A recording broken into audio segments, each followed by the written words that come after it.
नमस्कार मित्रों, आप स्टडी विद मिश्रा सर में आपका स्वागत है। आज हम उत्तर प्रदेश का भौतिक स्वरूप जानेंगे। आज से हमने उत्तर प्रदेश के एक पूरी सीरीज की शुरुआत की है जो यूपी पैट और आरओ, एआरओ और यूपीपीसीएस के लिए एक महत्वपूर्ण स्थान रखती है। आज हम उत्तर प्रदेश के भौतिक स्वरूप के बारे में बात करेंगे। इसमें सबसे पहले हम आपको ये बताते हैं कि उत्तर प्रदेश को कितने भागों में बांटा गया है। भौतिक रूप से उत्तर प्रदेश को 3 भागों में बांटा गया है। पहला भाग, दूसरा भाग और तीसरा भाग। पहले भाग की बात की जाए तो इसे भाबर और तराई कहते हैं। दरअसल ये जो हिमालय की शिवालिक रेंज है, दरअसल हिमालय को 3 भागों में विभाजित किया गया है। सबसे पहले उत्तर में हिमालय, फिर मध्य में हिमालय और सबसे बाद में बृहत हिमालय। इसमें इसे शिवालिक रेंज भी कहा जाता है।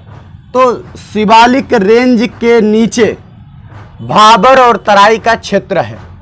भाबर का क्षेत्र ऊपर है, यह एक भाबर का क्षेत्र सबसे ऊपर है। ये हिस्सा भाबर का क्षेत्र कहलाता है। इसमें कंकड़ पत्थर से निर्मित है तथा हिमालय से उतरने वाली सारी नदियां यहीं पर विलुप्त होती हैं और तराई के क्षेत्र से निकल आती हैं। यह क्षेत्र जो है नीचे जाते जाते सकरा होता चला जाता है। इसकी कुल चौड़ाई जो है 34 किलोमीटर मानी जाती है। इस इलाके में नम भूमि पाई जाती है। दरअसल बरसात बहुत अधिक होने के कारण, क्योंकि आप जानते हैं कि हिमालय है और हिमालय के नीचे बरसात बहुत अधिक होगी। अब बरसात बहुत अधिक होने के कारण यह एक नम स्थान बन जाता है।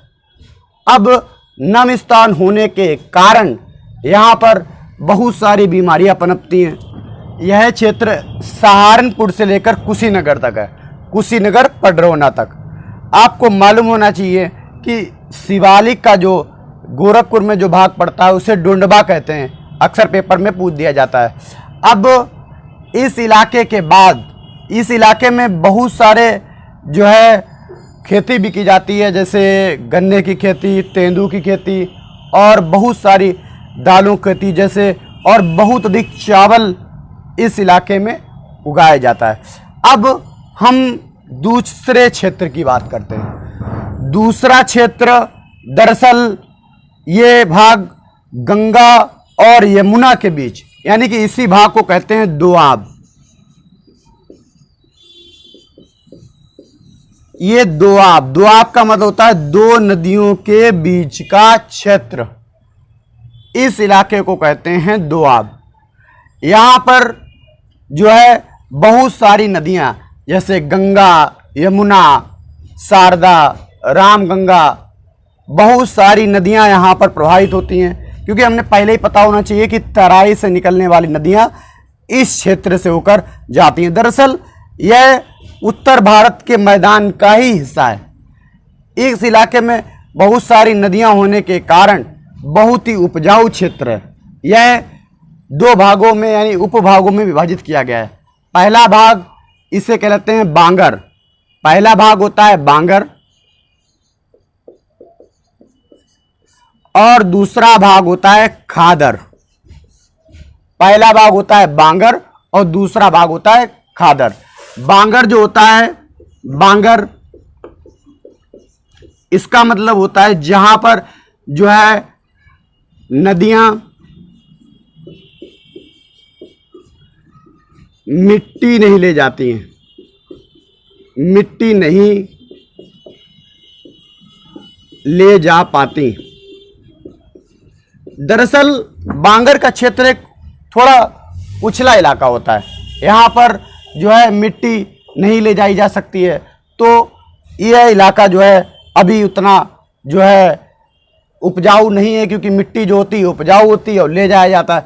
इसके बाद दूसरा इलाका होता है खादर। खादर में मिट्टी जो है बहुत सारी नदियां, निचला इलाका थोड़ा होता है। और ये भी आपको याद रखना, ये इलाका जो है 80 से लगभग 250 मीटर ऊंचा है। तो ज़्यादा ऊंचा भी नहीं है और ज़्यादा नीचा भी नहीं है।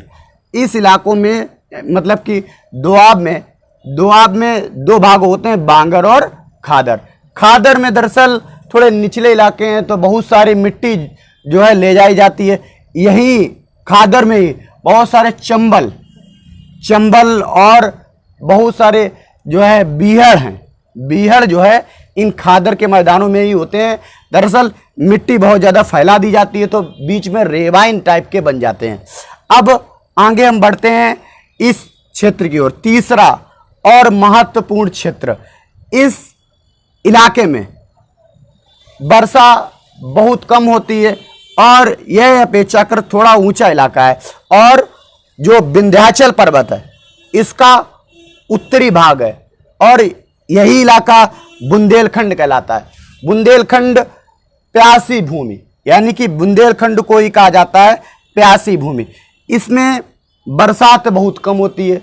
अब बरसात बहुत कम होने के कारण यहाँ पर जो है बहुत ज़्यादा गर्मी होती है और फसलें बहुत कम होती हैं। यह इलाका, अब सरकार इसमें बहुत सारी योजनाएं चलाकर बुंदेलखंड को विकसित करने की ओर बढ़ रहा है। अब ये हम लोग एक बार जान लेते हैं कि आखिर कौन कौन से जिले इस इलाके में आते हैं।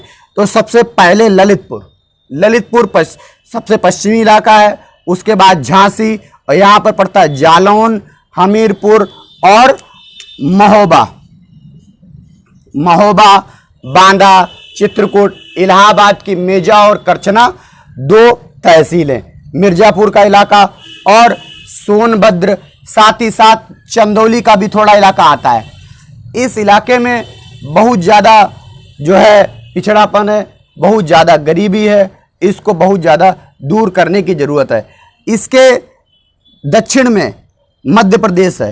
ये दरअसल मध्य प्रदेश का ही इलाका है और मध्य प्रदेश में भी बुंदेलखंड पड़ता है।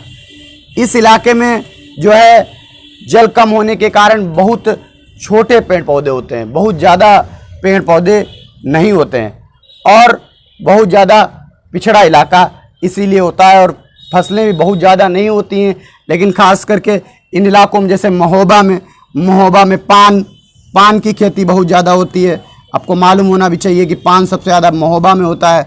और ख़ास करके इस इलाके में सोयाबीन, अरहर, ज्वार होते हैं, परंतु उतना नहीं। इधर सोनभद्र जो पड़ता है, सोनभद्र में आपको मालूम होना चाहिए कैमूर के पर्वत, यानी कैमूर पहाड़ी के उत्तर में स्थित है सोनभद्र। ये आपको याद रखना होगा। हम लोगों ने आज उत्तर प्रदेश के बारे में जानकारी प्राप्त की। आगे ही इस प्रकार की छोटी छोटी जानकारियां प्राप्त करते रहेंगे और हम लोग उत्तर प्रदेश का पूरा एक सीरीज पूरी करेंगे। आप लोगों को अगर ये वीडियो अच्छा लगा हो तो कृपा करके लाइक कीजिए, शेयर कीजिए, कमेंट कीजिए। धन्यवाद।